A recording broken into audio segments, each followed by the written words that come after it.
The plasma blast scorched the air inches from Captain Jake Morrison's head as he dove behind the crystalline barrier. Princess Zara's violet eyes blazed with fury, her scaled hands gripping the energy weapon with deadly precision. The Korthani royal court had erupted into chaos the moment she'd cornered Jake in the Great Hall, demanding answers about humanity's recent expansion into their sector. "You will explain why your species dares to claim our sacred worlds," Princess Zara hissed, her forked tongue flicking between razor-sharp teeth. The other court members backed away, their chittering voices creating a symphony of fear. "Your kind has violated every treaty we established." Jake raised his hand slowly, trying to project calm despite the sweat beading on his forehead. "Princess, I'm just a diplomatic courier. I don't make policy decisions for Earth." "Lies!" Zara's weapon charged with an ominous whine. "Your ships appeared in the Nexus system 3 days ago. That system contains our most holy shrines, built by our ancestors 10,000 years before your pathetic species crawled from their caves." The situation had spiraled out of control faster than Jake could process. He'd arrived on Korthax Prime with what should have been routine diplomatic pouches, only to find the usually composed royal court in an uproar. The Korthani had intercepted human transmissions suggesting military buildup in their sacred territories, and Princess Zara had taken it upon herself to extract answers from the first human she could find. "Princess Zara, please lower your weapon," Jake said, his voice steady despite the mortal danger. "I can contact my superiors and arrange a proper diplomatic meeting." "Diplomacy?" Zara's laugh was like broken glass. "Your species understands only force. You conquered half the galaxy in 50 years, crushing every civilization that stood in your path. Did you think the Korthani would simply bow before your expansion?" Jake's mind raced.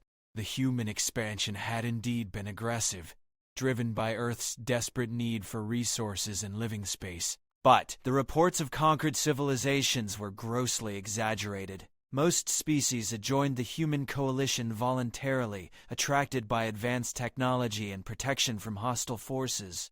"We haven't conquered anyone," Jake protested. "The coalition is built on mutual cooperation and shared benefits." Princess Zara's weapon discharged again, this time deliberately missing Jake by mere centimeters. The crystalline wall behind him cracked and smoldered.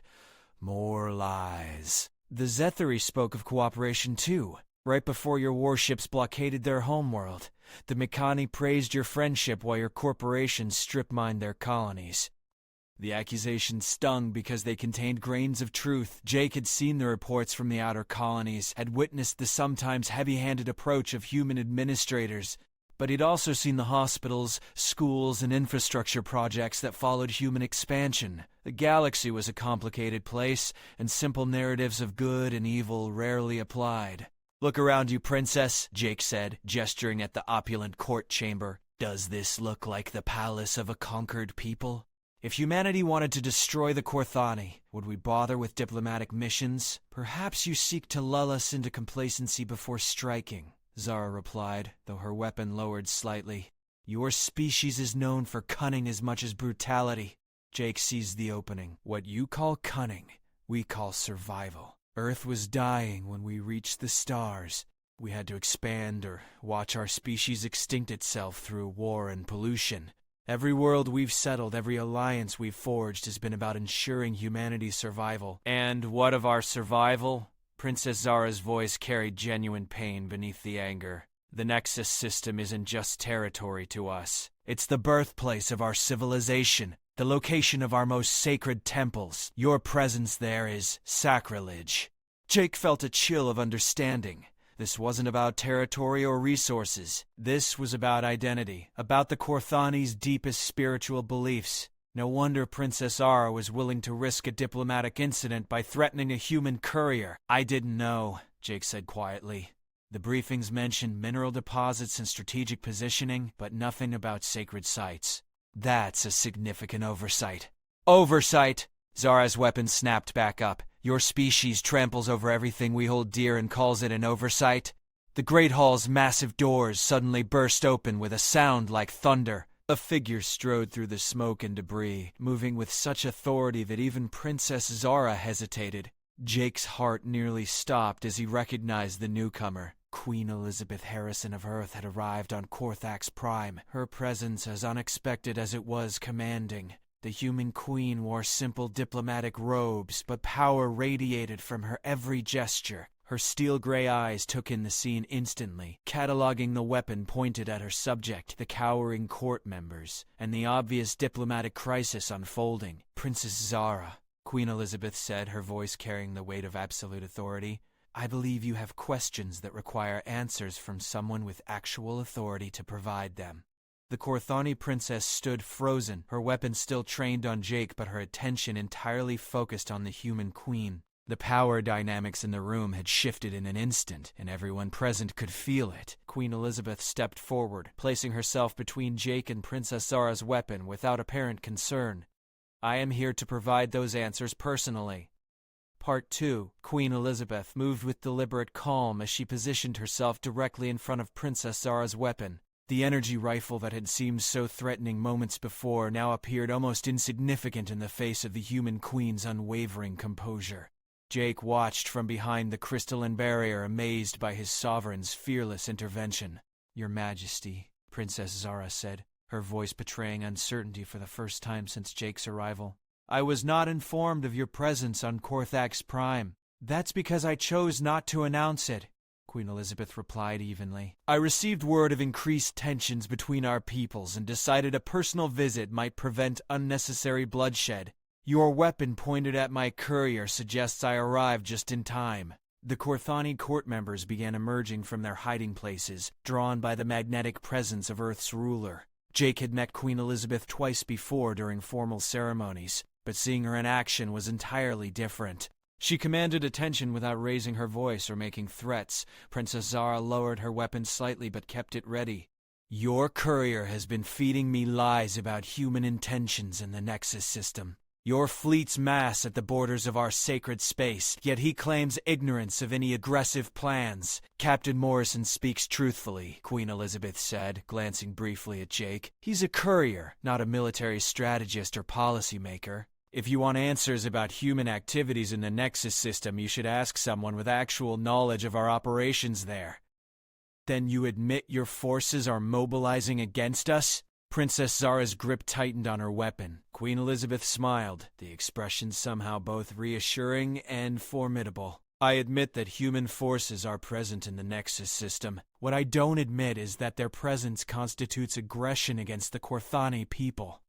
Jake watched the exchange with growing fascination. Queen Elizabeth was walking a diplomatic tightrope, neither confirming nor denying Princess Zara's accusations, while gradually diffusing the immediate threat. Her mere presence had transformed a potentially lethal confrontation into a negotiation. "Explain yourself," Princess Zara demanded, though her tone had lost its earlier venom. "Gladly." Queen Elizabeth clasped her hands behind her back, adopting a posture that was both respectful and confident.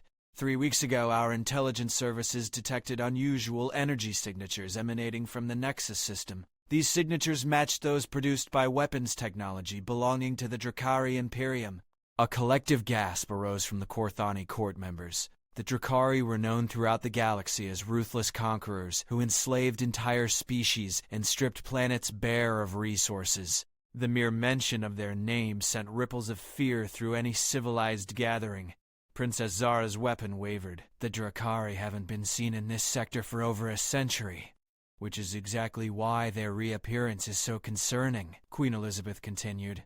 "Our analysis suggested they were conducting reconnaissance missions, possibly preparing for a larger incursion. The Nexus system's strategic location makes it an ideal staging ground for attacks on both human and Korthani territories." Jake began to understand the larger picture forming behind the Queen's words. The human military presence wasn't aimed at the Korthani at all, but rather positioned to counter a potential Drakari threat. It was a defensive maneuver that had been misinterpreted as aggression. "You could have informed us of this threat," Princess Zara said, though her accusatory tone was softening. "We tried," Queen Elizabeth replied. "Standard diplomatic channels were used to request a meeting with your government 3 weeks ago. The request was denied, with a note that Korthani leadership was too busy with internal matters to meet with human representatives." Princess Zara's scaled features flushed a deeper shade of violet. Jake recognized the expression as embarrassment, though he doubted the princess would admit to such a feeling publicly. The Korthani were proud people, and acknowledging a diplomatic failure would be difficult. Our Prime Minister has been dealing with trade disputes in the outer colonies, Princess Zara said defensively. Important matters require his attention. More important than a potential invasion by the galaxy's most feared enemy? Queen Elizabeth asked, raising an eyebrow. Your choice of priorities is interesting, Princess. The subtle rebuke hit its mark. Several court members began whispering among themselves, clearly questioning why their leadership had ignored warnings about the Drakari. Princess Zara found herself in the uncomfortable position of defending policies she likely hadn't been involved in creating. Assume your intelligence is accurate, Princess Zara said, changing tactics. Why didn't your forces coordinate with ours? Joint operations would have been more effective than unilateral action. Queen Elizabeth nodded approvingly. An excellent question, and one that reveals the core of our problem. How do we coordinate with a government that refuses to meet with our representatives? Jake watched Princess Zara process this logical trap. The Queen had neatly demonstrated that human actions, while appearing aggressive, were actually the result of Korthani diplomatic failures. The fault lay not with human expansion, but with Korthani isolationism. Furthermore, Queen Elizabeth continued, our forces have taken great care to avoid your sacred sites. Every ship in the Nexus system operates under strict orders to maintain a minimum distance of 50,000 kilometers from any Korthani religious structure. This revelation clearly surprised Princess Zara. Her weapon dropped several more degrees as she absorbed the implications. If human forces were actually protecting Korthani sacred sites rather than threatening them, her entire justification for this confrontation evaporated. How do you know the locations of our sacred sites? Princess Zara asked suspiciously. 'Cause we studied your culture before entering your territory, Queen Elizabeth replied matter-of-factly. Unlike some civilizations, humans don't make a habit of desecrating religious sites. We may be expansionist, but we're not barbarians. The comparison was subtle, but effective. By implying that other species might be less respectful, Queen Elizabeth elevated humanity's moral standing while avoiding direct insults. Jake admired the diplomatic skill on display. Princess Zara finally lowered her weapon completely, but she didn't holster it. If what you say is true, then our intelligence networks have failed badly. We believed human forces were preparing to establish military bases on our holy worlds. Your intelligence networks didn't fail, Queen Elizabeth said gently. They were fed false information designed to turn us against each other. The Drakari are masters of psychological warfare, and creating conflict between their enemies is one of their favorite tactics. The pieces clicked together in Jake's mind like a complex puzzle solving itself. The Drakari hadn't just returned to the region, they'd actively worked to prevent human Korthani cooperation that might threaten their plans. Princess Zara's accusations weren't baseless paranoia, but the result of carefully planted misinformation. Prove it, Princess Zara said, her voice barely above a whisper. Queen Elizabeth reached into her diplomatic pouch and withdrew a small data crystal. Everything is here. Intelligence reports, communication intercepts, tactical analyses. You're welcome to verify it all through your own channels. Princess Zara stared at the crystal as if it might explode. Accepting it would mean acknowledging that her people had been manipulated, that their proud intelligence services had been outmaneuvered by enemy agents. For a species as proud as the Korthani, such admissions came hard. There's something else you should know, Queen Elizabeth said softly. Our forces detected Drakari ships moving toward the Korthani homeworld 2 days ago. Part 3. Princess Zara's hand trembled as she reached for the data crystal, her violet eyes wide with shock. The implications of Queen Elizabeth's revelation hit the Korthani court like a physical blow, and Jay could see fear rippling through the assembled nobles. The thought of Drakari ships approaching their homeworld transformed the entire atmosphere in the Great Hall. How long do we have? Princess Zara asked, her voice stripped of its earlier aggression. Queen Elizabeth's expression remained grave but controlled. Our projections suggest 72 hours at most. The Drakari fleet is using stealth technology, but our quantum sensors can still track their general movement patterns. They're approaching through the Void Nebula, which will hide them until they reach the outer system. Jake felt his stomach drop. 3 days wasn't enough time to mount a proper defense, especially if the Korthani military was unprepared for such an attack. The Drakari were legendary for their swift, brutal assaults that left entire civilizations in ruins. "This is impossible," one of the court advisors spoke up, his chittering voice high with panic. "Our early warning systems show no signs of enemy approach. Our sensors would detect any hostile fleet days in advance." "Would they detect ships using void-phase generators?" Queen Elizabeth asked pointedly. "Technology that bends space-time around vessels, making them effectively invisible to conventional sensors?" The advisor's mandibles clicked nervously. "The Drakari don't possess such advanced technology." "They do now," Queen Elizabeth replied, producing another data crystal. "We've been tracking their technological development for the past 5 years. They've made significant advances in stealth systems, weapons technology, and ship design. The Drakari Imperium that emerges from hiding will be far more dangerous than the one that disappeared a century ago." Princess Zara studied the second crystal with the intensity of someone staring at her own death warrant. "Why are you sharing this intelligence with us? Your species could simply let the Drakari attack us, then move in afterward to claim our territories." The question revealed the deep suspicion that existed between their species, born from misunderstanding and carefully cultivated by enemy manipulation. Jake realized that even in the face of mutual annihilation, trust didn't come easily to either side. "Because that's not who we are," Queen Elizabeth said simply. "Despite what your intelligence services may have told you, humans don't profit from genocide. We gain nothing from watching the Korthani civilization burn. But you would gain access to our trade routes and mineral resources?" Princess Zara pressed. "Your expansion would face no resistance in this sector." Queen Elizabeth nodded acknowledgement of the point. "True, we might gain some strategic advantages, but we'd also lose potential allies, trading partners, and the accumulated knowledge of one of the galaxy's oldest civilizations. From a purely practical standpoint, living Korthani are more valuable to humanity than dead ones." Jake appreciated the Queen's blunt honesty. She wasn't pretending altruistic motivations, but rather explaining why cooperation served human interests better than conquest. It was the kind of pragmatic argument that proud species like the Korthani could respect. "Assuming we believe your warnings," Princess Zara said carefully, "what do you propose we do about it?" "Joint defense," Queen Elizabeth replied immediately. "Human fleets are already positioned in the Nexus system. Korthani forces could link up with them to create a unified defensive line. Combined, our fleets might be strong enough to repel the Drakari attack."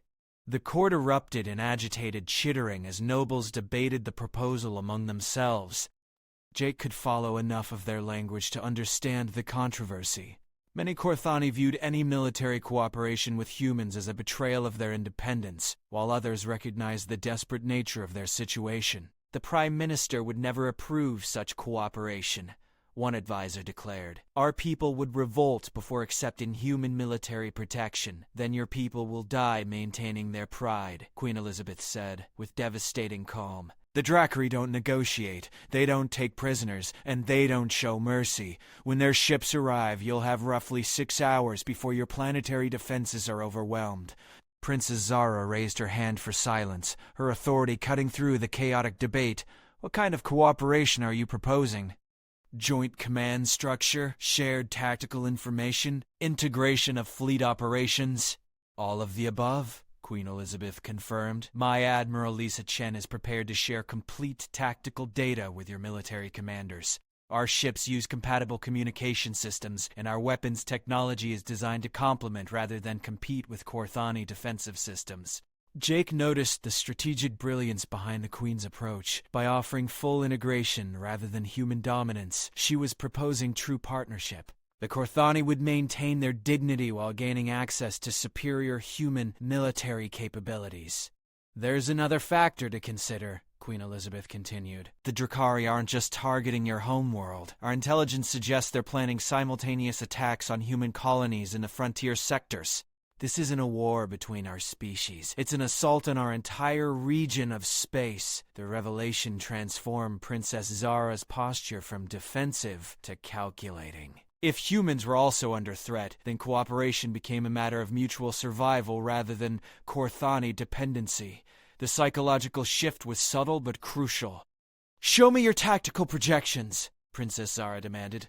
Queen Elizabeth activated a small holographic projector, filling the air above them with a three-dimensional display of local space.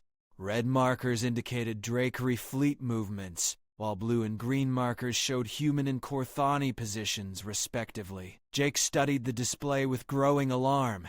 The Drakari had positioned forces to strike at both civilizations simultaneously, preventing either from sending aid to the other. It was a classic divide-and-conquer strategy that would leave both human and Korthani systems vulnerable to follow-up attacks. "They're not just planning raids," Princess Zara observed, her military training evident in her analysis. "This is a full-scale invasion designed to establish permanent footholds in our territory." "Exactly," Queen Elizabeth agreed. "The Drakari spent a century building their strength specifically for this moment. They're not interested in temporary gains or symbolic victories. They want to reclaim their status as a galactic superpower." The holographic display showed projected battle outcomes under various scenarios. Without cooperation, both human and Korthani defenders faced overwhelming odds. With joint operations, the chances improved significantly, but still remained dangerous. "What guarantees can you offer that human forces won't use this crisis to establish permanent bases in Korthani space?" Princess Zara asked. Queen Elizabeth smiled grimly. "None whatsoever.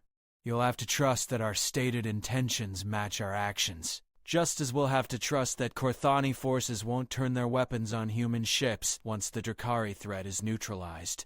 The honest admission of mutual vulnerability seemed to resonate with Princess Zara more than any formal treaty would have. Both species were taking enormous risks by cooperating, which paradoxically made the cooperation more credible. "I don't have authority to approve military cooperation," Princess Zara admitted. "Only the Prime Minister can make such decisions, and he's currently unreachable in the outer colonies." "Then we'll have to proceed without official approval," Queen Elizabeth said matter-of-factly. "Sometimes survival requires bending protocol." Jake watched Princess Zara wrestle with the decision. She was being asked to potentially commit her people to an alliance that violated their established policies based on intelligence she couldn't independently verify, with a species many Korthani viewed as enemies. "If I agree to this cooperation," Princess Zara said slowly, "and you're wrong about the Drakari threat, my people will view me as a traitor who sold our independence to human interests. Death." "If you refuse," Queen Elizabeth replied, "and I'm right about the Drakari threat, there won't be any Korthani people left to pass judgment." *4 Princess Zara closed her eyes and drew a deep breath, her scaled chest rising and falling with the weight of impossible decisions. When she opened them again, Jake saw something he hadn't expected: absolute resolve. The Korthani princess had moved beyond fear and uncertainty into the realm of calculated determination. "I'll need to speak with our fleet commanders immediately," Princess Zara announced. "If we're going to coordinate our defenses, our military leaders must understand the scope of what they're facing." Queen Elizabeth nodded approvingly. "Admiral Chen is standing by to provide technical briefings. Our ships can establish secure communication links within the hour." The transformation in Princess Zara was remarkable. Minutes earlier, she'd been pointing weapons at human diplomats and making accusations of territorial aggression. Now she was actively planning joint military operations. Jake realized he was witnessing history in the making. "There's something else we need to discuss," Princess Zara said, her tactical mind clearly working through implications. "If the Drakari have been feeding us false intelligence about human intentions, they've probably done the same with other species in the region.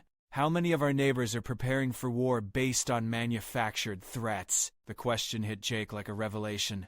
The Drakari manipulation campaign wasn't limited to human-Korthani relations. They'd likely spent months or years creating conflicts throughout local space, ensuring that potential allies would be too busy fighting each other to coordinate effective resistance. "Our analysis suggests at least 6 major civilizations have received similar disinformation," Queen Elizabeth confirmed. "The Valerie Confederation believes we're planning to annex their mining worlds. The Shift Collective thinks the Korthani are preparing to raid their shipping lanes. The Free Traders Union suspects everyone of plotting against their commercial interests." Princess Zara's expression grew increasingly grim as she processed the scope of Drakari psychological warfare. "They've turned every alliance against itself. By the time anyone realizes the truth, we'll all be isolated and vulnerable to attack. Which is why speed is essential," Queen Elizabeth emphasized.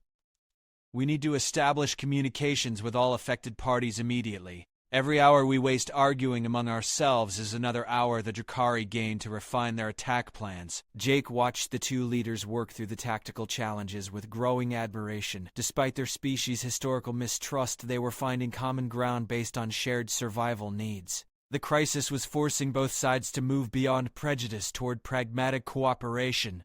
I can authorize emergency communications with the Valerian Shift representatives, Princess Zara said. They maintain diplomatic quarters here on Korthax Prime. If we can convince them that they've been manipulated, they might be willing to coordinate defensive strategies. What about the Free Traders Union? Queen Elizabeth asked. Their merchant fleets could provide valuable intelligence about Drakari's ship movements. The traders are complicated, Princess Zara admitted. They don't trust governments of any species. Convincing them to share information will require significant incentives. Jake suddenly understood why Queen Elizabeth had come to Korthax Prime personally rather than sending ambassadors. The delicate negotiations required someone with ultimate authority to make immediate binding commitments. Standard diplomatic protocols would have consumed precious time they couldn't afford to waste. Offer them exclusive trading rights in human territory for the next 10 years, Queen Elizabeth decided. Full access to our colonies and orbital stations with reduced tariffs on priority goods. Princess Zara raised an eyebrow ridge. That's an extremely generous offer. Your merchant guilds won't appreciate the competition. Dead merchants don't complain about lost profits, Queen Elizabeth replied bluntly. If the Drakari succeed, there won't be any trade routes left to worry about. The pragmatic calculation impressed Jake. Queen Elizabeth was willing to sacrifice significant economic advantages to secure military cooperation. It demonstrated the seriousness with which humanity viewed the Drakari threat. I'll contact the trader representatives immediately, Princess Zara agreed. What about intelligence sharing protocols? Our species use different communication systems and data formats. Already solved, Queen Elizabeth said, producing yet another data crystal. This contains translation protocols and interface software developed by our joint research teams. Yes, we've been working on integration possibilities for several months. Princess Zara stared at the crystal with a mixture of suspicion and admiration. You've been planning for cooperation while our governments were preparing for conflict. Some of us were, yes, Queen Elizabeth acknowledged. Military leaders and intelligence analysts tend to focus on practical necessities rather than political rhetoric. The possibility of alien invasion makes theoretical enemies into essential allies very quickly. Jake realized that beneath the surface diplomacy, human and Korthani specialists had been quietly preparing for exactly this scenario. The formal hostility between their governments had masked extensive informal cooperation at working levels. How long have you known about the Drakari return? Princess Zara asked. 6 months for confirmed sightings. 18 months for preliminary indicators, Queen Elizabeth answered. We've been trying to establish formal diplomatic contacts with all regional powers since the threat became clear. Most governments ignored our warnings or dismissed them as human propaganda. The admission stung visibly. Princess Zara's people had been offered early warning and chose to ignore it, leaving them scrambling for survival at the last moment. Pride and suspicion had nearly proved fatal to their entire civilization. Our intelligence services will be restructured after this crisis, Princess Zara said carefully. Clearly, our analysis capabilities require significant improvement. Assuming we survive to implement improvements, Queen Elizabeth noted grimly. The clock is still ticking, and we have less than 70 hours to coordinate a defense that should have taken months to plan properly. Jake watched Princess Zara activate her personal communication device, speaking rapidly in formal Korthani to what were presumably military commanders. Her tone conveyed urgency and authority, though Jake couldn't follow the technical details. Fleet Admiral Korex will coordinate with your Admiral Chen within the hour, Princess Zara reported. Our defensive platforms are being prepared for joint operations, and our patrol squadrons are moving to intercept positions. Excellent, Queen Elizabeth approved. What about civilian evacuation procedures? If our defensive line fails, we need contingency plans for protecting non-combatants. The question prompted another flurry of Korthani communication as Princess Zara consulted with her staff. Jake noticed that both leaders were thinking beyond the immediate military crisis toward longer-term survival strategies. Evacuation ships are being prepared, but our transport capacity is limited, Princess Zara admitted. We can move perhaps 30% of the homeworld population before the Drakari arrive. Human transports can supplement your evacuation fleet, Queen Elizabeth offered. Our cargo ships aren't designed for passenger service, but they can carry significant numbers in emergency conditions. Jake saw tears forming in Princess Zara's eyes as the full reality of their situation became clear. They were discussing the potential evacuation of billions of Korthani citizens from their ancestral homeworld, abandoning everything their civilization had built over millennia. It won't come to that, Queen Elizabeth said gently, reading the princess's emotional state. We're going to stop the Drakari fleet before it reaches either of our homeworlds. How can you be so confident? Princess Zara asked. Queen Elizabeth smiled with grim determination. Because the alternative is unacceptable. Sometimes refusal to accept defeat is the most powerful weapon in any arsenal. Jake felt a chill run down his spine at the Queen's words. He was witnessing the moment when two civilizations chose to stand together against annihilation, backed by nothing more than desperate hope and mutual determination. The next 70 hours would determine whether courage and cooperation could triumph over superior enemy forces. There's one more thing we need to discuss, Princess Zara said hesitantly. If our joint defense succeeds, what happens afterward? Do human and Korthani forces simply return to their previous positions and pretend this cooperation never happened? Queen Elizabeth considered the question carefully before responding. That depends on what we learn about each other during the next few days. Crisis, as a way of revealing true character in both individuals and civilizations. Part 5. The massive holographic display in Queen Elizabeth's temporary command center showed the approaching Drakari fleet in terrifying detail. Jake stood beside Princess Zara as they watched red markers creep steadily closer to both human and Korthani space, each symbol representing thousands of enemy warriors bent on conquest and destruction. 67 ships in the primary attack group, Admiral Chen reported, her voice crisp and professional despite the magnitude of the threat. Long-range sensors indicate they've upgraded their weaponry significantly since their last appearance. Energy signatures suggest plasma cannons at least 30% more powerful than our projections. Princess Zara studied the tactical display with the focused attention of someone whose entire civilization hung in the balance. Our combined fleet numbers 43 vessels. Were outnumbered by more than 50%. Numbers aren't everything, Queen Elizabeth replied calmly. The Drakari expect to face isolated, unprepared defenses. They're not planning for coordinated resistance from multiple species using integrated tactical systems. Jake watched the two leaders work through defensive strategies with remarkable efficiency. The crisis had stripped away centuries of mistrust in diplomatic protocol, leaving behind pure survival instinct and mutual respect. It was fascinating to observe how quickly former enemies could become essential allies when faced with annihilation. The Valerie Confederation has agreed to provide 12 ships, Princess Zara reported after checking her communications display. The Shift Collective is contributing 8 vessels, though their captains insist on maintaining independent command authority. That's still not enough firepower to guarantee victory, Admiral Chen noted grimly. Even with perfect coordination, we're looking at heavy casualties and uncertain outcomes. Queen Elizabeth leaned forward, studying the holographic battlefield with intense concentration. What if we change the rules of engagement entirely? Instead of meeting them in direct confrontation, we force them to fight on our terms. Jake saw Princess Zara's expression shift from hope to curiosity. What do you have in mind? The Drakari fleet is using the Void Nebula to conceal their approach, Queen Elizabeth explained, manipulating the display to highlight the region of distorted space-time surrounding the enemy formation. Their stealth technology works by bending gravitational fields around their ships, but those same fields make them vulnerable to quantum resonance effects. Admiral Chen's eyes widened with understanding. You want to collapse sections of the nebula around their fleet.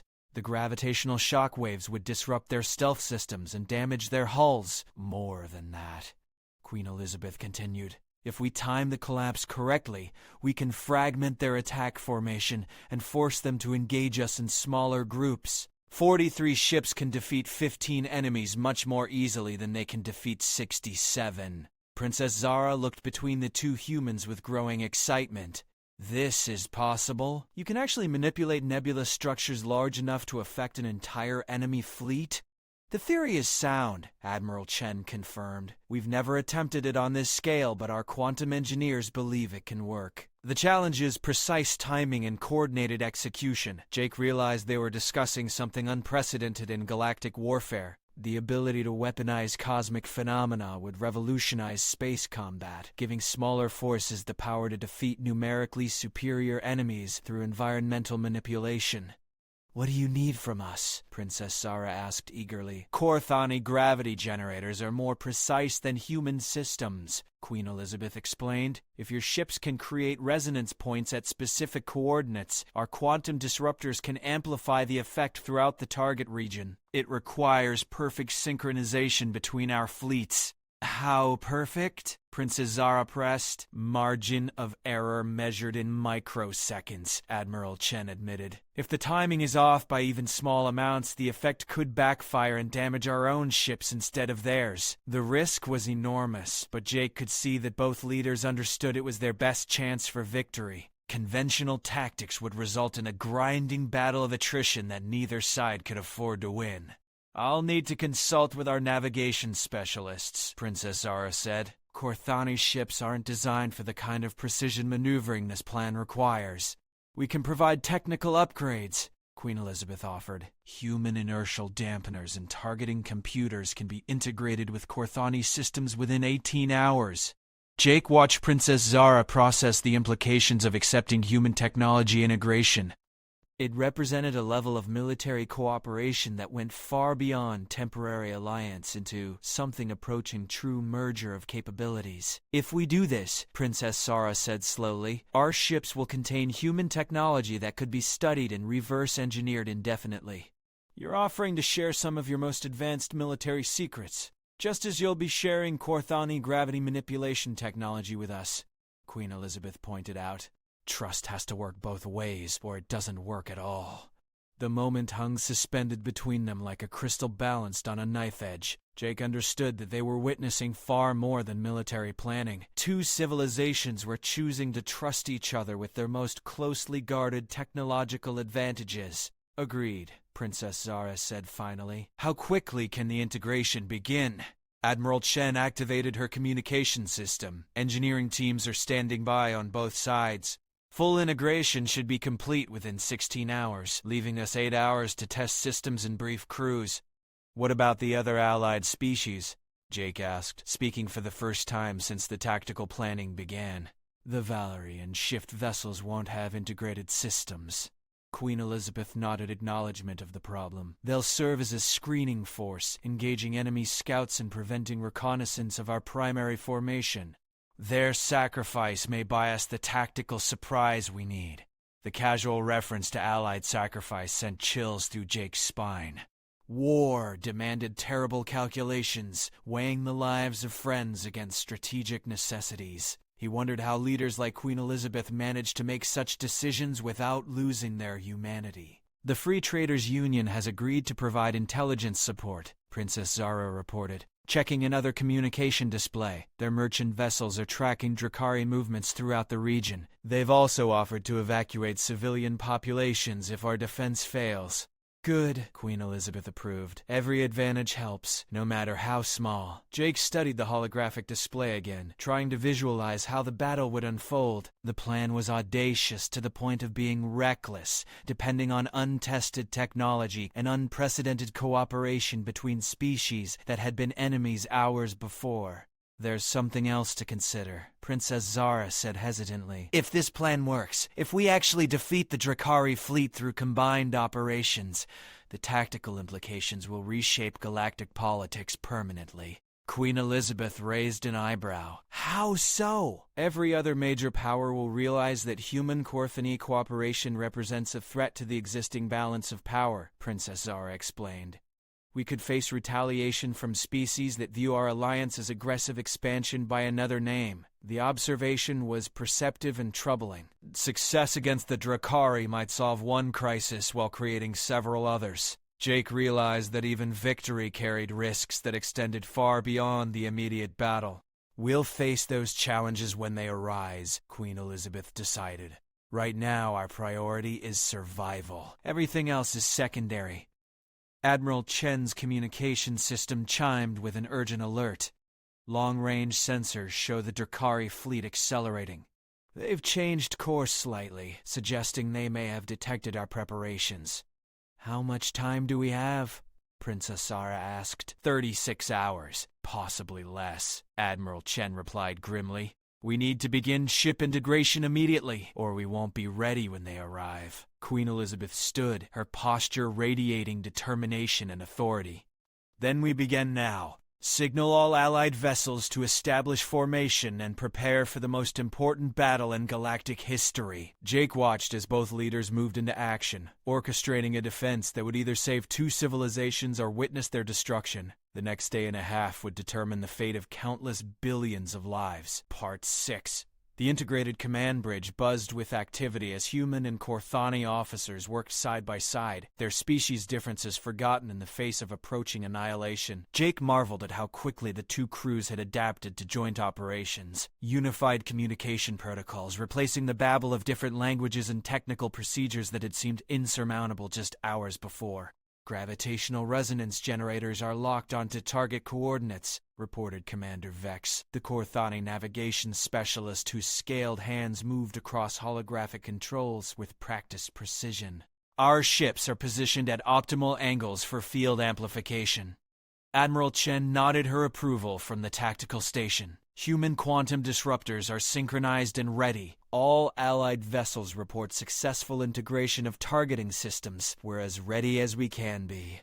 Princess Zara stood beside Queen Elizabeth at the Central Command Station, both women studying the massive display showing enemy fleet positions. The Drakari formation had become visible to conventional sensors as they approached the edge of the Void Nebula, their ships emerging from distorted space like predators emerging from deep water.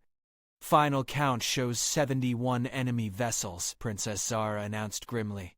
"They've been reinforced since our last intelligence update." Jake felt his stomach tighten at the news. Their combined fleet of 43 ships now faced even worse odds than originally calculated. The plan to fragment the enemy formation became even more critical to their survival. "Enemy vessels are maintaining tight formation," Admiral Chen observed. "That's actually advantageous for our purposes. The gravitational collapse will affect more of their ships if they stay clustered together." Queen Elizabeth activated the fleet communication system, her voice carrying to every Allied vessel preparing for battle. "All ships, this is Queen Elizabeth. In approximately 4 minutes, we will attempt something that has never been tried in the history of galactic warfare. We're going to turn the cosmos itself into our weapon." Jake watched the display as final adjustments were made to ship positions. The Allied fleet formed a complex three-dimensional pattern around key points in the Void Nebula, each vessel positioned to maximize the resonance effect they hoped to create. "Your Majesty," came a transmission from the Valerie Confederation flagship. "Our crews are honored to serve alongside human and Korthani forces in this battle. Whatever happens, we face it together." Similar messages arrived from Shift Collective vessels and Free Trader Union ships, creating a chorus of determination that transcended species barriers. Jake realized he was witnessing the birth of something unprecedented, a truly galactic alliance based on shared values rather than common enemies. "Drakari scout ships are probing our perimeter," reported a human sensor operator. "They're trying to determine our tactical capabilities before committing their main force." "Let them look," Princess Zara said with grim satisfaction. "They'll see exactly what we want them to see until the moment we spring our trap." The next few minutes passed with agonizing slowness as enemy forces crept closer to the resonance zone. Jake found himself holding his breath as he watched red markers inch toward the critical coordinates where success or failure would be determined. "All ships report ready status," Admiral Chen announced. "Gravitational generators are charged to maximum output. Quantum disruptors are locked onto target resonance points." Queen Elizabeth raised her hand, preparing to give the order that would either save their civilizations or doom them all to destruction. The weight of billions of lives pressed down on her decision like a physical force. "Enemy flagship is crossing the threshold," Commander Vex reported. "All primary targets are within the effect zone. Execute!" Queen Elizabeth commanded. The universe seemed to hold its breath as 43 Allied ships fired their weapons simultaneously. Instead of energy beams or kinetic projectiles, they discharged carefully calibrated fields of gravitational force designed to create resonance patterns throughout the Void Nebula. For a moment, nothing visible happened. Then reality began to twist and buckle around the Drakari fleet as space-time itself responded to the Allied assault. The nebula's natural distortions amplified and focused the gravitational waves into a weapon of cosmic proportions. Jake watched in awe as sections of the enemy formation simply disappeared, their ships crushed or scattered by forces beyond comprehension. The perfect order of the Drakari attack dissolved into chaos as surviving vessels found themselves isolated and disoriented. "Direct hit on the enemy flagship," Admiral Chen reported, with barely contained excitement. Multiple secondary explosions throughout their formation. At least 20 ships destroyed or disabled. But the celebration was premature. The surviving Drakari vessels regrouped with frightening speed, their disciplined crews adapting to the unexpected assault faster than anyone had anticipated. The reduced enemy numbers were still formidable, and now they were angry. "Incoming plasma barrage from the surviving battle group," Princess Zara announced. "All ships evasive maneuvers." The Allied fleet scattered as destructive energy beams lanced through space, several finding their targets despite desperate evasion attempts. Jake watched helplessly as 2 Valerie ships exploded in brilliant flashes of light, their crews dying so that others might live. "We've hurt them badly," Queen Elizabeth observed, her voice steady despite the carnage unfolding around them. "But they're still dangerous. All ships prepare for conventional engagement." The battle that followed was unlike anything in recorded galactic history. Human precision weaponry combined with Korthani gravity manipulation and Allied support fire to create a symphony of destruction that gradually wore down the remaining Drakari forces. Jake watched Princess Zara coordinate defensive maneuvers with Admiral Chen, their partnership seamless despite having met only 36 hours earlier. The crisis had forged bonds between their species that might have taken decades to develop under normal circumstances. "Enemy formation is breaking apart," reported the sensor operator. "Remaining ships are attempting to retreat back into the nebula. Don't let them escape," Queen Elizabeth ordered. "If even a few ships survive to report our capabilities, they'll return with overwhelming force." The Allied pursuit lasted another 40 minutes as human and Korthani ships hunted down fleeing enemies with ruthless efficiency. When the last Drakari vessel exploded in a cascade of plasma fire, the combined fleet had achieved something thought impossible: complete victory against numerically superior forces. "All enemy vessels destroyed or disabled," Admiral Chen reported. "We're detecting no functional Drakari ships within sensor range." The silence that followed the announcement seemed to stretch endlessly as crews throughout the Allied fleet processed their survival. They had faced annihilation and emerged victorious through cooperation that transcended every barrier their species had erected between themselves. "Damage report," Princess Zara requested quietly. 7 Allied vessels destroyed, 12 more requiring major repairs, came the response. "Human and Korthani casualties are significant but manageable." The Free Trader ships performed exceptionally and the Valerie Confederation fought with extraordinary valor. Jake felt tears forming in his eyes as he contemplated the price of victory. Hundreds of beings from multiple species had died to prevent the destruction of billions more. Their sacrifice had saved 2 entire civilizations from conquest and slavery. "Your Majesty," Princess Zara said formally, addressing Queen Elizabeth with deep respect, "I believe our species owe each other a considerable debt." Queen Elizabeth smiled, the expression transforming her entire face from stern authority to warm humanity. "I prefer to think we've discovered how much stronger we are together than apart." The holographic display now showed only friendly markers scattered throughout local space, the red symbols of enemy forces replaced by the blue and green indicators of Allied survival. Jake realized he had witnessed the birth of a new era in galactic politics. "What happens now?" he asked, voicing the question that hung unspoken in the air around them. "Now we build something better than what existed before," Queen Elizabeth replied. "We've proven that cooperation can triumph over conquest." It's time to show the galaxy what united civilizations can accomplish. Part 7. 3 months after the battle, Jake stood in the newly constructed Unity Station, marveling at the architectural fusion of human engineering and Korthani artistry that had created something unprecedented in galactic history. The massive orbital platform served as both a symbol of cooperation and a practical center for the expanding alliance between their species. Queen Elizabeth and Princess Zara walked beside him through the station's central plaza, their easy conversation a stark contrast to the weapon-pointed confrontation that had brought them together. The transformation in their relationship reflected broader changes rippling throughout local space. The Drakari prisoners have provided extensive intelligence about the remaining forces, Princess Zara reported as they entered the Joint Command Center. Our estimates suggest we eliminated roughly 40% of their total military capability in our engagement, which means 60% is still out there somewhere, Queen Elizabeth replied thoughtfully. They'll be more cautious next time, but they won't abandon their conquest plans permanently. Jake studied the strategic displays showing known Drakari territory and suspected hidden bases. The victory at Void Nebula had bought them time and space to prepare, but it hadn't eliminated the fundamental threat to galactic stability. The good news is that we're not facing that threat alone anymore, Admiral Chen reported from her station. 17 additional species have requested Alliance membership since news of our victory spread. The demonstration effect has been remarkable. The transformation had exceeded everyone's expectations. Species that had maintained isolation for centuries were suddenly eager to join a coalition that had proven capable of defeating the galaxy's most feared enemy. Jake realized they had accidentally created something resembling a galactic government. The Hegemony Council is less pleased with our success, Princess Zara noted wryly. They've lodged formal protests about unauthorized military cooperation and violation of existing treaty structures. Queen Elizabeth's expression hardened slightly. The hegemony represented the old order of galactic politics, where powerful species maintained control through careful balance of competing interests. The Human Korthani Alliance threatened that entire system by demonstrating the power of genuine cooperation. Let them protest, Queen Elizabeth said dismissively.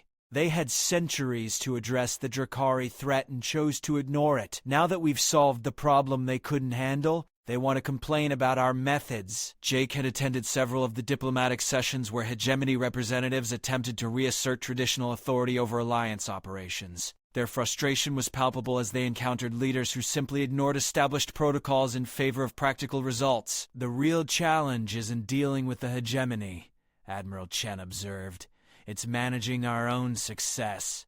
We've got species wanting to join faster than we can process applications or integrate their military systems. The Alliance had grown from desperate necessity into something approaching a galactic superpower, but the rapid expansion created its own problems. Cultural differences, technological incompatibilities, and competing strategic priorities threatened to fragment the unity that had made victory possible. We need to establish clear principles for membership and governance, Princess Zara suggested. The informal cooperation that worked during the crisis won't scale to managing dozens of different species. Queen Elizabeth nodded agreement. I've been working with legal specialists from both our governments to draft a charter that preserves individual species autonomy while enabling collective action when necessary. Jake watched the two leaders discuss constitutional frameworks with the same intensity they'd brought to military planning. The alliance was evolving from emergency cooperation into a permanent political structure that could reshape galactic civilization. What about economic integration? Jake asked. The Free Trader Union has proposed standardizing currency and trade regulations across Alliance territory. That's moving faster than we anticipated, Princess Zara admitted. Integration of military systems led naturally to coordination of supply chains and resource allocation. Some economists predict complete economic merger within 5 years. The implications were staggering. If the Alliance achieved full economic integration, it would control roughly 30% of galactic commerce and production. No single species or traditional power block could compete with such concentrated capability. The transformation extends beyond economics and politics, Queen Elizabeth observed. Our species are beginning to intermarry and form mixed communities. Social integration is happening organically in ways we never planned or expected.